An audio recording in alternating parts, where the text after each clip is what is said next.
The storm came fast that afternoon, pushing rain sideways against the windows of the small community hospital. In the pediatric wing, lights flickered once, then again, and finally dimmed to a dull glow. Parents looked up, nurses froze mid-step. Somewhere, a monitor started to beep too slow. Evan Cole felt the change in the air before the sound of it. He had worked around electricity long enough to recognize that sudden silence between failure and panic. His daughter Maya sat beside him, swinging her legs from the waiting room chair, her insulin kit on her lap. She was only 9, but she already read her father's face like a clock. When his eyes narrowed toward the ceiling, she straightened. Then everything went dark. The hallway lights flickered once more, then died completely. The room filled with the soft sound of children whimpering and machines clicking off. A nurse ran past with a flashlight, shouting for someone to check the backup power. Evan stood before he thought about it. "Stay here, Peanut," he said quietly. I'll be right back. Down the corridor, the glass doors of the neonatal unit glowed faint red from the emergency signs. Inside, nurses gathered around tiny beds, their movements sharp and fast. The head nurse, Renee Park, pressed a radio to her mouth.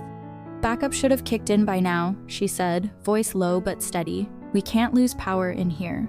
Evan stepped closer. "You've got an automatic transfer switch somewhere, right?" Renee turned, startled. "You're not... You're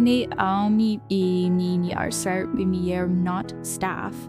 "I'm a licensed electrician," he said. "Used to work lines before construction. If that generator didn't pick up the load, I can help you find out why." For a moment, her eyes searched his face, deciding whether to trust a stranger.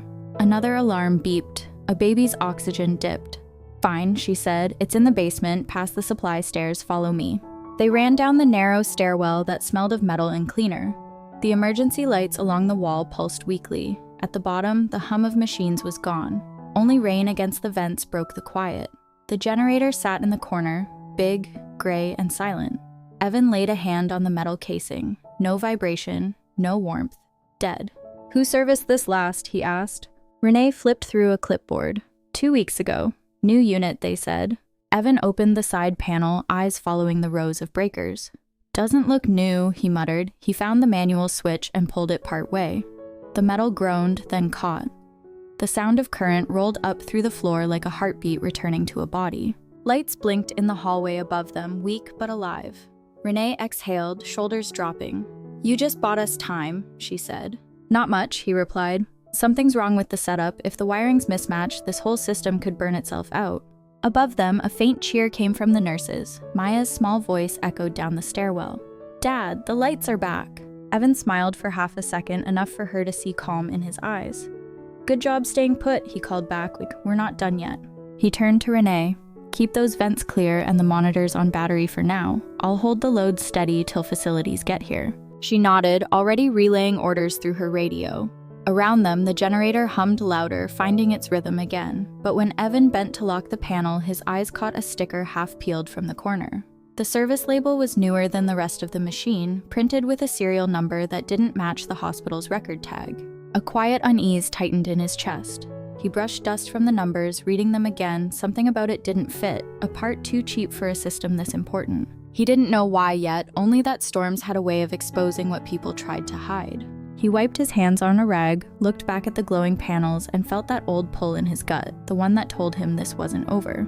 He had come here to keep the lights on for his daughter, but what came next would change everything. The hum from the generator hadn't been steady for 5 minutes when heavy footsteps echoed down the stairwell. A man in a pressed shirt and a tie that looked too clean for the chaos burst through the doorway, trailed by 2 assistants clutching clipboards. He moved with the confidence of someone used to being obeyed, not questioned. His nameplate glinted under the flickering light. Gordon Hale, the hospital's financial officer. "What in the world are you doing down here?" he demanded. Evan didn't look up from the control panel. "Keeping your kids alive, apparently." The words landed like a slap. Renee turned, her voice steady but tense. "Sir, the automatic switch failed. This man..." "I know who he isn't," Gordon snapped. "He's not hospital staff. Do you have any idea what kind of liability this creates?" Evan tightened the lock on the panel, checking the hum of the generator again. "You can worry about liability after the babies upstairs start breathing again." Gordon stepped closer, his expensive shoes slipping slightly on the damp floor. "If you damage this system, that's hundreds of thousands in repairs. Step away before you make it worse." Renee turned on him, the calm in her voice now hard as glass. He just saved the neonatal unit. If you have a better option, say it now. For a moment, the man who controlled the hospital's money had no words. Then his tone sharpened, the kind of cold authority that hides fear. "You're out of line, Nurse Park, and you," he pointed at Evan, "need to leave immediately." Evan straightened, his shirt was damp, his hands streaked with dust and oil. "If I leave, you lose power again. That's your choice." The financial officer stared at him, trying to measure whether the man in front of him was bluffing. Renee's radio crackled. "Renee, we're losing Station 2 monitors." She turned, shouting over the hum, "Hold manual ventilation until we stabilize." Then she looked at Evan. "Can you fix it?" He scanned the panel. "Someone routed a secondary line that's overloading the system. I can rebalance it, but it's not going to hold for long." "Do it," she said. Evan adjusted the breakers, tracing wires with quick, precise movements. The hum deepened, steadied. The lights upstairs flickered back to life. Renee exhaled, relief flickering across her face. But Gordon wasn't done. "You're interfering with restricted equipment," he said, voice low and dangerous. "You'll answer for this." Evan looked at him calmly. "If you cared about that equipment as much as the lives it's supposed to protect, we wouldn't be down here right now." For a heartbeat, the only sound was the rain rattling the metal vents. Then a voice called from the top of the stairs. "Mr. Hale, the local news is outside. They're asking if the hospital's emergency systems were part of the recent budget cut." The financial officer froze. Cameras, witnesses, questions he couldn't control, his face flushed red before turning pale again. He looked from Renee to Evan, then at the panel humming beside them. "Fine," he muttered. "Keep it running, but stay where I can see you." He stormed up the stairs, footsteps fading into the noise of the storm. Renee leaned against the wall, catching her breath. "You didn't have to push him like that." Evan wiped a streak of grease from his arm. "He started it. I'm just making sure he doesn't finish it by turning this place dark again." Upstairs, the muffled sounds of nurses and monitors returned, a shaky rhythm, but a living one. Through the stairwell window, lightning flashed over the parking lot, lighting up the reflection of news vans waiting outside. Maya stood near the hallway, her small frame glowing in the light from the emergency exit sign. When Evan reached her, she looked up with wide, anxious eyes. "Is everyone okay?" He crouched down. "For now," he said softly, "but some people care more about money than they should." Maya frowned, small brows knitting. "Then maybe they should see what you saw." He smiled, brushing her hair back. "Yeah, maybe they should." Behind them, the generator gave a shudder, a hiccup in its rhythm that made the walls tremble. Renee's voice echoed down the hall. "Power's dipping again." Evan turned back toward the room, heart thudding with a mechanic's certainty. The storm outside wasn't the only one building tonight. The basement air was heavy, damp with the smell of oil and rain seeping through the vents. Evan hurried back to the control room, his boots echoing on the tile. Renee followed, her radio pressed to her ear, voice clipped but calm. The generator's rhythm was uneven again, sputtering like a heartbeat under stress. He crouched at the panel, scanning the gauges that rose and fell in erratic waves. "It's not the weather," he said quietly. "Something's feeding power back into the line." He traced a conduit that disappeared behind a stack of old maintenance boxes. The paint on the pipe was too new, the screws too clean. Someone had added this recently. He followed it to a smaller box on the wall, a hidden junction that didn't belong. When he pried it open, his stomach tightened. Inside were tangled wires spliced with cheap connectors, the kind used on temporary job sites, not in hospitals. "This isn't maintenance," he said, "it's a shortcut." Renee looked over his shoulder. "I've never seen that before. It wasn't here during our last inspection." Evan frowned. Whoever installed this didn't bother pulling a permit, they just wanted it to work, or at least look like it did.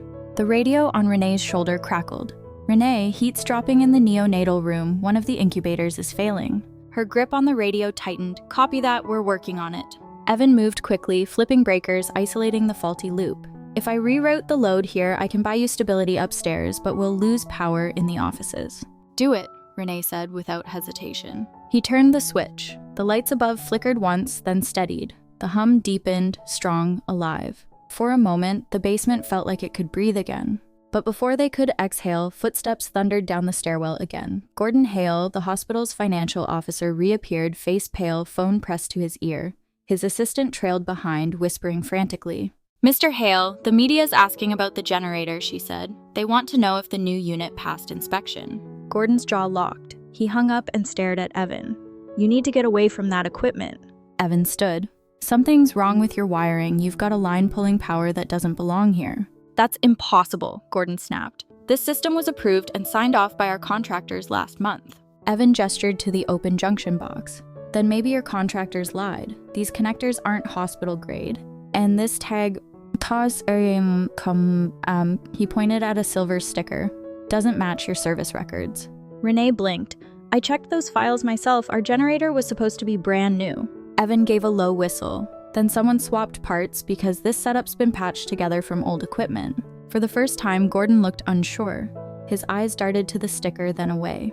You're overstepping, Mr. Cole. You have no authority to be down here. Evan didn't flinch. You're the man in charge of this hospital's money. If you approve this system, you need to know where that money went.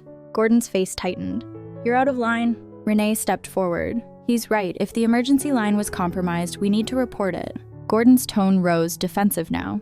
You'll do no such thing. You'll write your report and leave this to management. Before Renee could respond, a new voice cut through the stairwell, small, frightened. Dad? Maya stood at the bottom of the stairs, her voice trembling. The lights upstairs are fading again. Evan's chest clenched. Stay by the door, sweetheart. He turned back to the panel, tracing the cables with quick, practiced hands. He followed one of the new wires until it disappeared behind a metal wall plate. With a screwdriver, he pried it open and froze. Behind the panel, a black conduit ran straight toward another circuit labeled Executive Wing. It was pulling emergency power meant for the pediatric floor. Renee's eyes widened. That's the administrative offices. Why would that even be connected to emergency backup? Evan looked at her, then at Gordon. The financial officer's face had gone gray. Old wiring, he said quickly. We've had problems in that section before. Evan shook his head.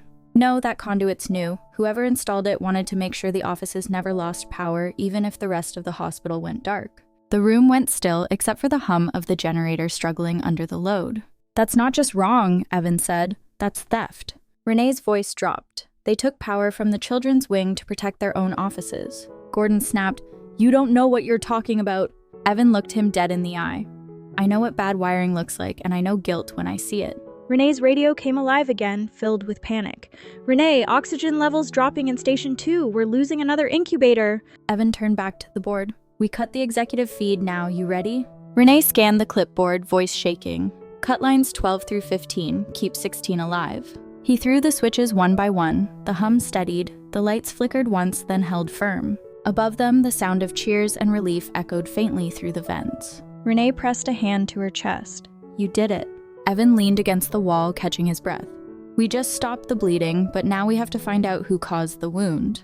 Maya stood quietly by the doorway, watching her father in the glow of the generator. She didn't understand the politics or the money, but she saw truth in his eyes, the kind that didn't need explaining. He wiped his hands, gaze fixed on the cables that ran toward the executive wing. Someone thought they could hide this, he murmured, but storms have a way of showing what's been buried.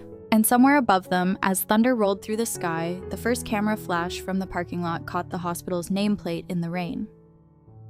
The moment the story began to turn against the man who thought he owned it. Rain lashed against the hospital windows, echoing through the vents like a restless drum. By now, the storm outside was nothing compared to the one brewing inside. Upstairs, patients and families huddled in dark corners, nurses moved like ghosts under the red emergency lights, and whispers about corruption and sabotage began to travel faster than the lightning. Down in the basement, Evan and Renee stood before the humming generator, the only heartbeat keeping the building alive. Maya sat quietly near the doorway, hugging her backpack, her eyes following every move her father made. Renee's phone buzzed with incoming messages, updates from staff, panicked texts from other departments, even questions from journalists who had somehow gotten her number. She silenced it and looked at Evan. They're already asking what happened, she said. They're saying the hospital's emergency budget was cut last quarter. If that's true, Evan didn't look up from the control board. Then this wasn't an accident. Before she could respond, a shadow filled the stairwell. Gordon Hale, the hospital's financial officer, reappeared, rain dripping from his coat. His composure was cracked now, less like a man in control, more like one fighting to stay afloat. I just got off the phone with the board, he said, voice shaking with forced calm. You're not to touch another wire. You've done enough damage for one night. Renee stepped forward. Damage? He saved lives, Gordon. You're the one who... He cut her off sharply. Watch yourself, Nurse Park. I can end your career before the sun comes up. Evan straightened slowly.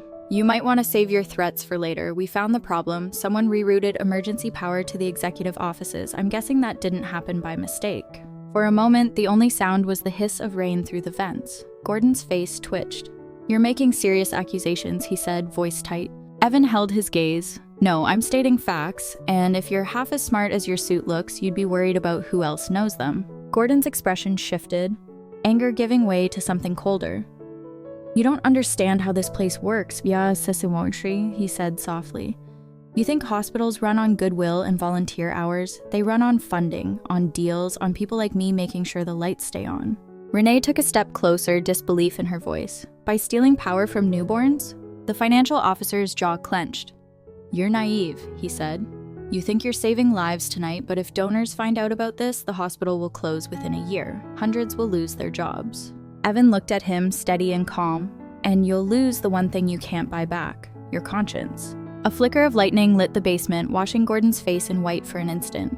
He looked years older, like a man haunted by the weight of his own choices. Renee's radio crackled again, the nurse on the other end nearly shouting, "Power's stable now, the babies are breathing on their own!" For the first time all night, relief broke through the tension. Evan smiled faintly, his shoulders easing. Maya, still sitting by the door, whispered, "You did it, Dad." But the moment didn't last.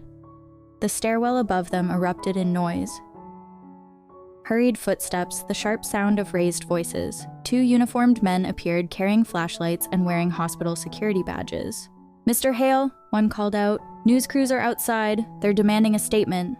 Gordon turned, panic slipping into his voice. "Tell them it's under control. No one speaks to the press until I approve it."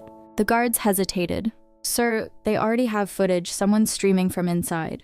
The words hit like thunder. Gordon's face went white. He spun toward Renee. "You let someone record this?" She shook her head. "No one from my team would." But then Evan noticed it. The small blinking light near the corner of the generator room, half hidden behind a water pipe. A tiny camera wired into the hospital's network. He stepped closer. "Looks like someone already wanted proof." Renee gasped. Is it recording?" Evan leaned in, his voice low. "Not anymore. It's broadcasting." Before Gordon could stop him, the lights on the camera turned green again. Upstairs, screens flickered in the main lobby, and on every monitor across the hospital, live footage appeared. The basement, the generator, the confrontation. Every staff member, patient, and visitor now watched as the man in charge of the hospital's money stood face to face with the man who had just saved it. Renee's voice barely rose above a whisper. "Who did this?" Evan looked toward the stairwell where the faint outline of a woman appeared, holding a tablet, drenched from the rain, her eyes burned with calm defiance. "I did," she said, "and the world deserves to see the truth." The financial officer froze. "Who are you?" The woman stepped into the light. "Someone who's been watching you steal from the people you're supposed to protect." The basement filled with silence thick enough to taste. Evan turned slightly toward her. "You'd better have proof to back that up." She nodded once. "I do, and after tonight, so will everyone else." The hum of the generator deepened, the rain pounded harder, and somewhere in the distance, the sirens of approaching news vans cut through the storm. The night had changed. The secret was no longer buried.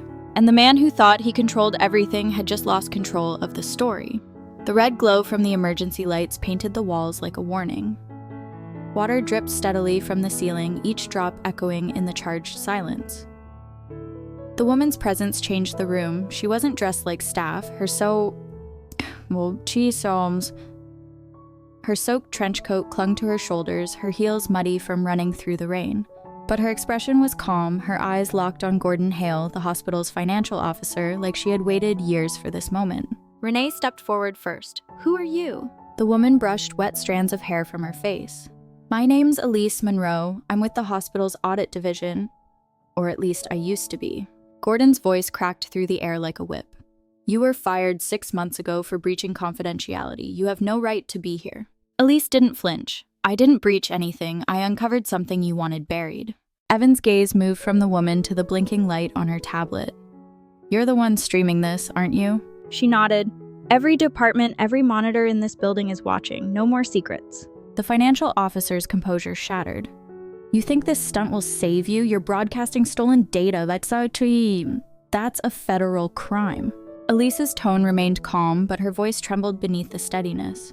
"Not when it proves a bigger one. You rerouted emergency funds, Gordon. Millions meant for safety equipment, pediatric care, and maintenance. Gone. Hidden in contracts signed under shell names. I traced every dollar. A wave of murmurs rippled through the hallway. One of the security guards lowered his flashlight, uncertain now whose orders to follow. Renee's hand flew to her mouth. "Is that why the generator failed?" Elise nodded. "Because the system was never replaced, just patched. The money went somewhere else, somewhere far away from here." Evan looked at the tangled wiring again, the cheap parts, the mismatched components.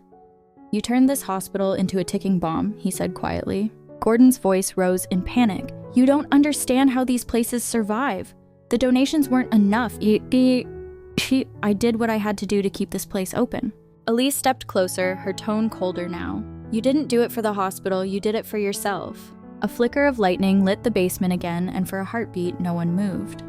Then Maya's small voice broke the silence. "Dad, are we in trouble? Are we in—" Evan crouched, his voice gentle but steady. "No, sweetheart, the truth isn't trouble, it's just loud sometimes." Elise's eyes softened at the sight. A father and daughter standing in the middle of chaos, united by something Gordon would never understand. From upstairs, faint sounds began to echo through the vents. Gasps, whispers, someone clapping. The broadcast was spreading beyond the hospital. People were watching live from their phones, their tablets, their homes. Gordon turned, shouting at the guards, "Shut it off! Shut every screen off now!" But the younger of the two guards hesitated. "Sir, it's not just here, the stream's online." "What?" Elise lifted her tablet slightly. "It's already been mirrored. Even if you destroy this, it's everywhere now." For the first time, Gordon Hale, the man who had ruled with spreadsheets and signatures, looked small. His voice dropped to a whisper. "You'll ruin everything." Elise stared at him, her tone breaking for the first time. "You already did."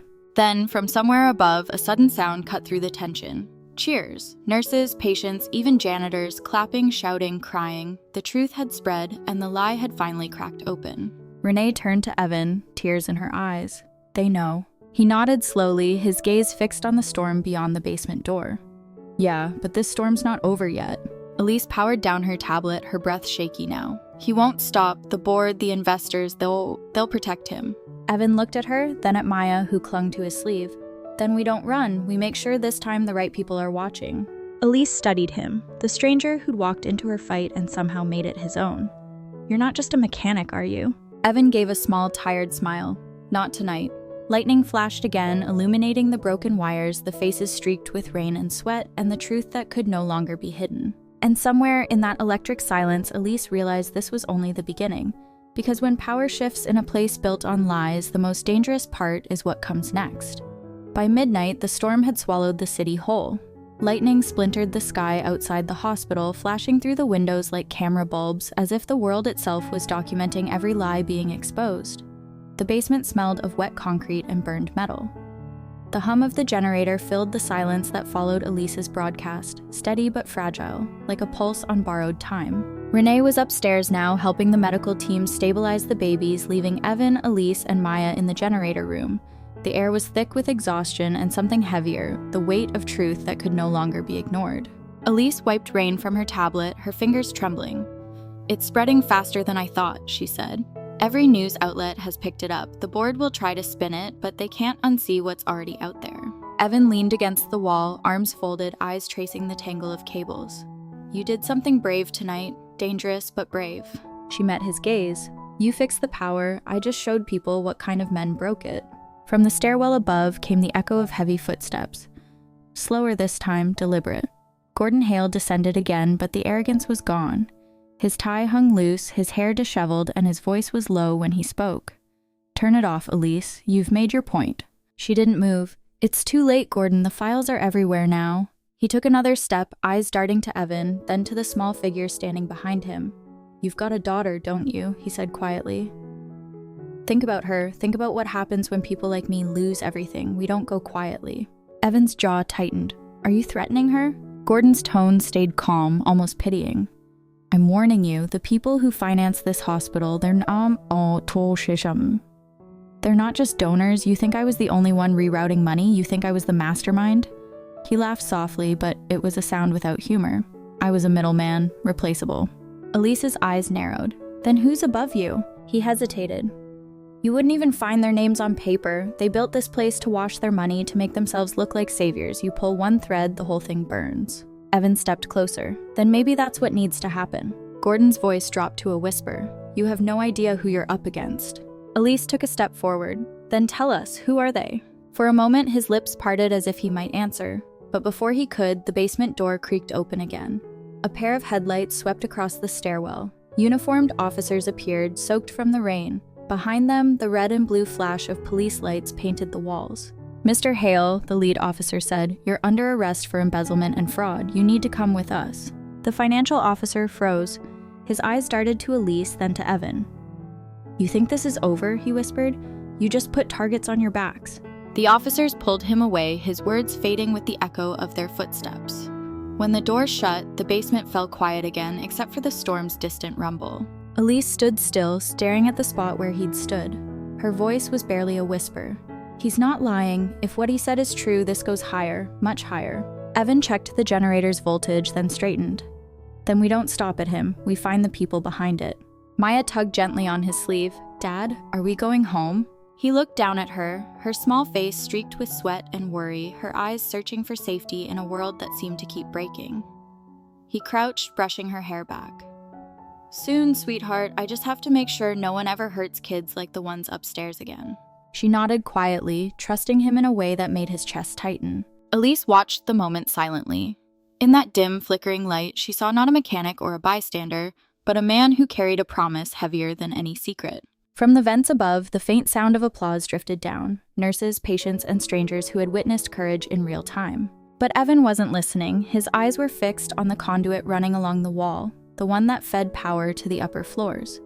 Something about it caught his attention, a small metal plate bolted near the base, half hidden behind an access panel. It wasn't standard issue. He knelt and wiped away the dust. Etched into the steel were 4 faint letters, a company name he didn't recognize, but Elise did. Her face went pale, pale. That's one of their shell corporations, she whispered. It's not just a supplier, it's where the stolen funds were going. Evan's hand froze on the metal plate. The hum of the generator deepened, steady and calm, but the air around them felt charged again, not with fear, but with understanding. The real enemy wasn't the man who had just been taken away. It was the system that had built him. And as thunder rolled across the city, Evan Cole realized the night's battle wasn't the end. It was only the start of a much larger war. The rain finally eased by dawn, but the city still felt restless. The hospital glowed like a fortress of glass and steel under gray clouds, its parking lot filled with flashing lights, reporters, and exhausted staff trying to make sense of what had happened overnight. Upstairs, families reunited, nurses hugged, and the smallest patients, the ones who'd been caught in the middle of it all, slept beneath the steady hum of life support monitors that no longer flickered. But down in the basement, where everything had started, the air was still heavy. The generator's soft vibration filled the silence as Evan sat beside it, elbows on his knees, lost in thought. The storm was gone, but something deeper had settled in, a quiet he didn't trust.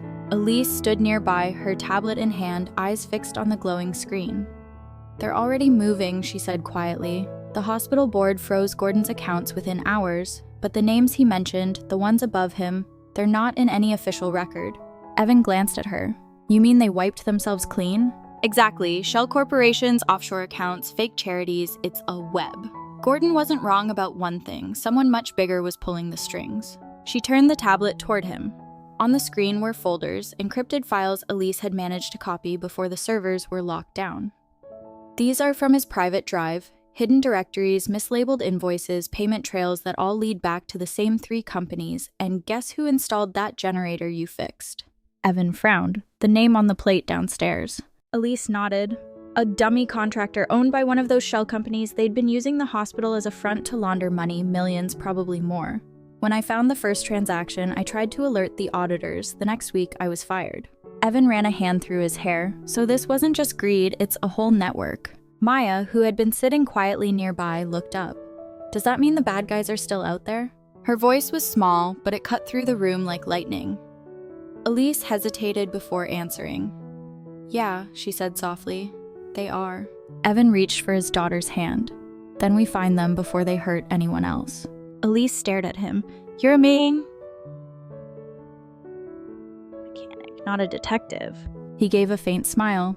You'd be surprised how much you can learn by fixing broken things. She almost smiled back, but then the tablet pinged, her face drained of color. Oh no. What is it? They're deleting the archives, she said, panic edging her voice. The files I didn't back up, they're being wiped remotely. Evan stood instantly. So how much time do we have? Minutes, maybe less. Without another word, he knelt by the generator's auxiliary console. If they're wiping through the network, I can cut the signal, but I'll need a manual override, something old school. Elise's fingers flew across the tablet. There's a direct fiber line that runs through the west maintenance corridor. If we disconnect it, we isolate the system, but it's behind the electrical conduit. Show me. They sprinted through the dim hallway, their footsteps echoing. Emergency lights cast long, uneven shadows as they passed empty rooms and silent storage closets. The building was waking up, but down here it still felt like midnight. Elise led the way to a junction room filled with cables.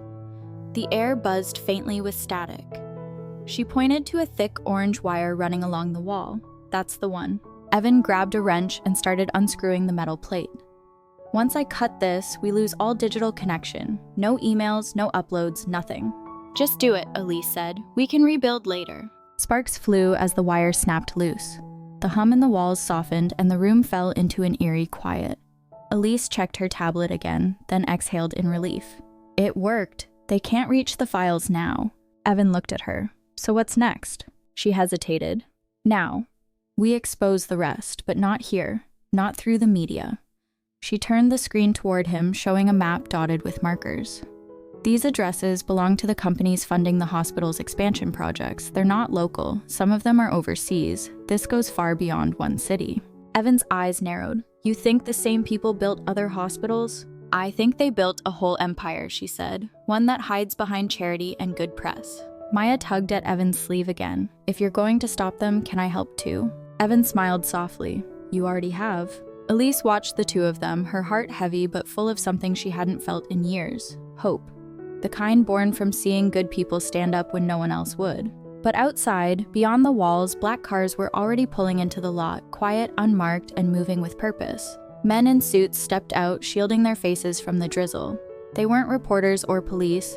They were the kind of men who came to make sure the story never reached daylight. Down in the basement, Elise's tablet flickered once and a small notification appeared. Access detected from external server. Her blood ran cold. She looked at Evan. They found us. He glanced at the dark corridor ahead, jaw set. Then we don't wait for them to knock. And as the faint sound of footsteps approached, the storm that had ended outside began again, this time within the walls of the hospital. The hospital was quiet in the way only buildings full of fear could be. The rain had stopped, but thunder still rolled far away, echoing through the city like a warning. Up on the main floors, life was slowly returning to normal. Lights steady, machines humming, people whispering about heroes they hadn't yet seen. But below, in the maintenance wing, a new storm was taking shape. Elise's tablet kept flashing with failed security alerts. Someone was trying to access her files again, this time from inside the building. They're here, she whispered, backing toward Evan. Whoever's been watching, they found a way in. Evan turned off the last overhead light, plunging the corridor into the dim red glow of emergency bulbs. Then we make sure they don't find us first. He motioned for Maya to stay behind him, his hand instinctively going to her shoulder. Down the hall, a heavy door opened with a slow metallic groan. The sound of footsteps followed, measured, unhurried. Two men in dark suits appeared, moving like they already knew where they were going. Their shoes clicked against the tile in rhythm with the hum of the generator, every sound amplified in the quiet. One of them called out, calm but sharp. Elise Monroe, Evan Cole, the board sent us to secure the evidence. Elise shot Evan a look. The board didn't send anyone. Those are cleaners. He frowned. Cleaners? The kind that erase people, not dirt. Evan exhaled slowly, his mind racing. We need to get upstairs to the north stairwell. It's closer to the pediatric wing. Elise nodded. There is a service elevator behind the supply room. They moved quickly but quietly, weaving through the narrow hallways. Evan's hand stayed on Maya's shoulder, guiding her through the shadows. Every flicker of light felt like a spotlight. Every noise felt too loud. Behind them, the men advanced. You can't hide, Miss Monroe, one of them said. You've made a very big mistake. Elise stopped for half a second, her voice trembling but firm. You made it first. The sound of a safety being clicked broke the silence. Evan spun, grabbing a wrench from a nearby cart just as the first man stepped into view, gun raised. The metallic gleam caught the red light. Stay where you are, the man ordered. Evan's heart pounded, but his voice stayed calm. You're in a hospital. You're not pulling that trigger. The man's smirk was small and cruel. You'd be surprised what people will do to protect an empire. Before he could move, a piercing alarm erupted overhead. The generator's backup sensor had been tripped. The sudden noise made the man flinch, and Evan used that moment to hurl the wrench at the lights above. Glass shattered. Darkness swallowed the hall. Go, Evan hissed. Elise grabbed Maya's hand, pulling her toward the supply room while Evan stayed behind, listening for movement. The men cursed quietly, their flashlights cutting sharp lines across the walls. Evan ducked behind a row of pipes, moving silently until one of the beams swung too close. He lunged, knocking the flashlight aside and shoving the man into a stack of crates. The gun clattered across the floor. The second man charged, but Evan caught him by the arm, slamming him into the wall hard enough to knock the breath out of him. Years of mechanical work had built more strength than most would guess. He didn't fight to win, only to buy time. "Evan!" Elise's voice echoed from the far end. "Come on!" He grabbed the fallen gun, ejected the magazine, and tossed both pieces in opposite directions before running after them. The three of them slipped through a narrow maintenance door just as the corridor behind them filled with flashlights again. They squeezed into a cramped service elevator barely big enough for 2 adults. The metal doors shut with a groan, and Elise hit the button for the top floor. Her hands were shaking, but her eyes stayed sharp. "They won't stop now," she said. If they can't find us, they'll go for the files." Evan looked down at Maya, whose small fingers were clutching his sleeve. "Then we get them out first." "How?" Elise asked. "The system's isolated, no internet, no network." Evan's gaze drifted to Maya's backpack. "You said it backs up to cloud storage, right?" She blinked, confused. "Yeah, why?" He smiled faintly, because sometimes the simplest fixes are the best ones. He turned to Elise. "Copy the files to her tablet. We'll upload them from somewhere they can't touch." Elise hesitated. "You're trusting a child with this?" Evan looked at his daughter. "She's braver than most adults I've met." The elevator dinged, and the doors opened to a hallway washed in pale morning light. For the first time all night, the storm outside had cleared. The sun was rising, painting the wet glass of the hospital in soft gold. They moved fast toward the exit, the world above them feeling different now, quieter but charged with something new. A handful of staff stood near the lobby, watching them pass with wide, uncertain eyes. Some whispered, recognizing the man who had fought to keep their lights on. As they reached the front doors, Elise stopped and looked back.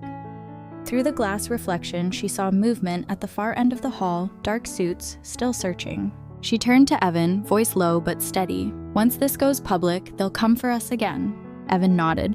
"Then we make sure they never have the chance." Maya held her tablet close, the screen now glowing with the copied files, the truth that had already cost too much to hide. Outside, the city stretched awake beneath the rising sun, unaware that inside one hospital, a father, a daughter, and a whistleblower had just turned a single night of chaos into the beginning of a reckoning. And as they disappeared into the morning light, the shadows they left behind began to move, ready to strike back before the truth reached the world. The morning light hit the city like a sigh of relief, but to Evan and Elise, it felt like standing in the eye of a storm that hadn't finished spinning. They had made it out of the hospital alive. But safety wasn't the same as peace. The truth they carried now, the files on Maya's tablet, was heavier than anything they'd ever tried to protect.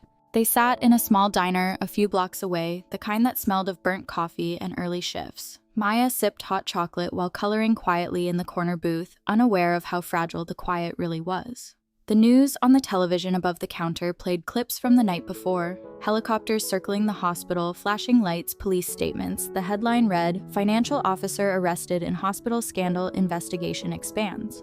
Elise stirred her coffee without drinking it. "They're already changing the narrative," she said softly. "They're painting Gordon as the fall guy, saying he acted alone." Evan leaned back, watching raindrops trace down the window. "And you're surprised?" "No," she admitted, "but I was hoping just once the truth would be enough." He glanced at her tablet, the one she kept close, always within reach. "It will be. You said those files point to 3 shell companies. If we get them to the right people who aren't owned, we can burn this whole thing down."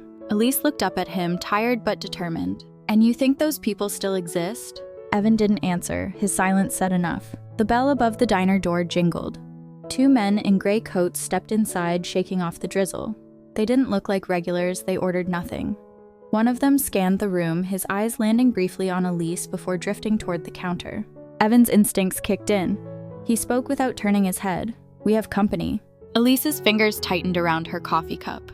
"You think they followed us?" He nodded slightly. "Probably since the hospital." Maya looked up from her drawing. "Dad?" He smiled softly, keeping his voice even. "Finish your cocoa, sweetheart. We're leaving soon." The waitress came by to refill their cups, and Evan slipped a folded bill under his saucer. "Thanks, ma'am. We'll take it to go." As soon as she turned, he looked at Elise. "Out the back, now." They moved quietly, blending in with the small morning crowd. The back door led to an alley slick with rain, the walls damp and covered in old posters.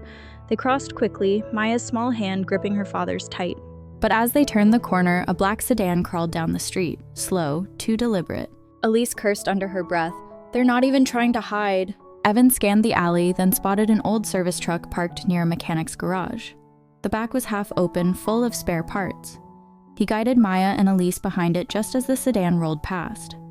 Two men inside scanned the street before driving on. For a moment, they breathed again. Elise's voice shook when she finally spoke. "How long do you think we can keep running?" Evan looked down at Maya, who was hugging her backpack like it held her whole world. "Long enough," he said, "until we find someone who'll listen." They made their way to a small apartment near the edge of town, one of Elise's safe spots from her days working as an internal auditor. The place was quiet, bare, but dry. Maya fell asleep on the couch almost instantly, her head resting on her father's jacket. Elise opened her laptop, connecting Maya's tablet with a cable. "I've got an old contact at the Justice Department," she said. "If I can reach her before they shut down her line, maybe—" But she stopped. On the screen, a message flashed across the files. "Corrupted data detected, attempting remote deletion." "No," she whispered. "No, no, no." Evan leaned over her shoulder. "They're wiping it?" "Yes, they must have traced the upload. I thought we were off-grid." "Unplug it," he said. "I can't. It's too late. The files are—" She stopped, eyes darting to Maya's tablet. "Wait, the backup." Evan frowned. "You mean the one on her cloud?" Elise's fingers flew over the keys. "If the sync completed before we cut the connection..." A long pause, then a faint beep. A single folder appeared on the screen, untouched. Elise exhaled in disbelief. "It's there, the last copy, everything." Evan smiled faintly. Guess kids save more than just drawings. But before they could celebrate, a car engine growled outside. Headlights flared through the blinds. Elise froze. "They found us." Evan's tone was calm but urgent. "Grab the tablet, we move." He lifted Maya into his arms. She stirred sleepily, murmuring, "Is it time to go?" "Yeah," he said softly. "Time to finish what we started." They slipped out through the fire escape, their shadows vanishing into the rain. The sedan outside idled for a moment before two figures stepped out, one of them holding a phone to his ear. "They're on the move," the man said, "and they still have the files." He listened for a moment, then nodded once. "Understood." As the car pulled away, the city lights flickered in the puddles, reflections of a battle that was no longer about money or power or even survival. It was about truth and the people willing to carry it, no matter what it cost. For Evan Cole, that truth had a name. It was his daughter. The storm had passed, but the city still felt bruised. News trucks lined the hospital entrance, reporters shouting questions into microphones, spinning their own versions of the truth. But the real story, the one that mattered, was still moving quietly through the rain. Evan drove an old pickup through the empty streets, its wipers squeaking against the windshield. Elise sat beside him, clutching Maya's tablet like it was the last piece of oxygen in a collapsing room. Maya was in the back seat, half asleep under a blanket, her head resting against the window. They had been driving for hours, keeping off main roads. The city was too dangerous now, too many eyes watching, too many hands reaching for what they had. Elise had managed to contact her old friend, a Justice Department agent named Carla Mendez, who'd agreed to meet them at an abandoned train depot outside the city. "She's clean," Elise said quietly. "If anyone can get this into the right hands, it's her." Evan nodded, his eyes fixed on the dark road ahead. "Let's hope she still believes in the law." They pulled into the depot just as dawn began to gray the horizon. The place was empty, the air smelling of rust and rain-soaked concrete. Evan parked beneath a broken roof beam, engine idling. "Stay here," he said to Maya. "No matter what happens, you don't move until I tell you." She nodded sleepily, clutching her small backpack. "I promise." Elise and Evan stepped out, their breath visible in the cold. A figure emerged from the shadows, Carla, mid-40s, calm eyes behind tired glasses. She approached cautiously, her coat collar turned up. "Elise," she said, "you always knew how to find trouble." Elise gave a shaky smile. "This time, it found me." She handed over the tablet. "Everything's on here. Bank trails, contracts, names. You'll see how deep it goes." Carla took it, scanning the files quickly. Her expression darkened. "If this is real, it's enough to bring down half the healthcare board on the East Coast." "It's real," Elise said, "and they'll do anything to bury it." Before Carla could reply, headlights flashed across the depot walls. Tires screeched. A black SUV skidded to a stop at the far end of the lot. Men spilled out, dressed in black coats, moving with military precision. Evan's hand shot up. "Get down!" Bullets cracked through the air, ricocheting off metal beams. Carla dove behind a support pillar, clutching the tablet. Elise dropped to the ground beside Evan, her heart pounding. "They followed us," she hissed. "Yeah," he said, pulling a metal rod from the truck's toolbox. "And they're not here to talk." He motioned toward the truck. "Get Maya out through the back fence. I'll hold them off." Elise shook her head. "You'll never make it alone." He looked at her, calm even through the chaos. "I've done worse with less." Another round of shots tore through the air. Evan ducked behind a concrete wall, eyes scanning the layout. He spotted a maintenance catwalk running above the tracks, a good vantage point. He climbed quickly, metal groaning beneath his boots. From up top, he saw 3 of them moving toward the truck, one flanking left. He waited until the nearest stepped into the open, then threw a wrench hard enough to knock the man's weapon aside. The distraction bought Elise and Carla a few seconds to run. Evan jumped down, tackling another attacker. The impact knocked the wind from his chest, but adrenaline kept him moving. They struggled on the wet ground until a loud voice cut through the chaos. "Enough!" A tall man stepped out from the SUV, face pale under the dawn light. He wore no mask, no insignia. His calm was more dangerous than any weapon. "Mr. Cole," he said smoothly, "you're making this harder than it needs to be." Evan stood slowly, breathing hard. "You people have been saying that all night." The man smiled faintly. "You don't understand the kind of power you're dealing with." Evan's eyes flicked toward the truck. Maya was gone, safe beyond the fence. Elise and Carla were running across the tracks with the tablet. He exhaled a small, relieved breath. "You're right," he said. "I don't." Then he slammed his foot into a loose fuel can, sending it rolling toward the SUV. He struck it with the metal rod, sparks igniting as gasoline caught. Fire whooshed across the wet pavement, forcing the men back. Flames roared, lighting the gray dawn with orange. Evan ran, leaping over the tracks, the sound of gunfire fading behind him. By the time the police arrived, the depot was smoke and silence. The attackers were gone. So was Evan. 3 days later, national headlines exploded. Whistleblower exposes medical laundering network, Justice Department confirms investigation. Anonymous footage from Elise's files spread across every major outlet. The truth couldn't be buried anymore. In a quiet hospital room across town, Maya sat by the window, coloring on a clipboard. Elise entered quietly, a small smile softening her tired face. "Still no word?" she asked Carla, who stood by the door. Carla shook her head. "Nothing. He disappeared after the fire, but the files, yeah, they did their job." Elise looked out the window where the city skyline shimmered in the morning light. "He kept his promise." Carla nodded. "Sometimes the people who save the world don't need statues, just peace." Maya looked up, her eyes bright with the innocence only children can keep. "He'll come back," she said. "He promised." Elise knelt beside her, brushing a strand of hair from her face. "I know, sweetheart, and when he does, the world will be a little better because of him." Outside, the storm clouds had finally lifted, the streets glistened in sunlight. And somewhere beyond the city, a man walked down a quiet road, his jacket torn, his hands scarred, but his eyes clear. He paused to watch the sunrise, the gold light cutting through the mist like redemption. For the first time in a long time, he smiled. The truth had survived. And so had he. Sometimes, the loudest kind of courage isn't the kind that wins applause, it's the quiet choice to protect what's right, even when no one's watching. Would you have done the same if the truth came to your door? See you in the next story, here on Inspire Fathers Who.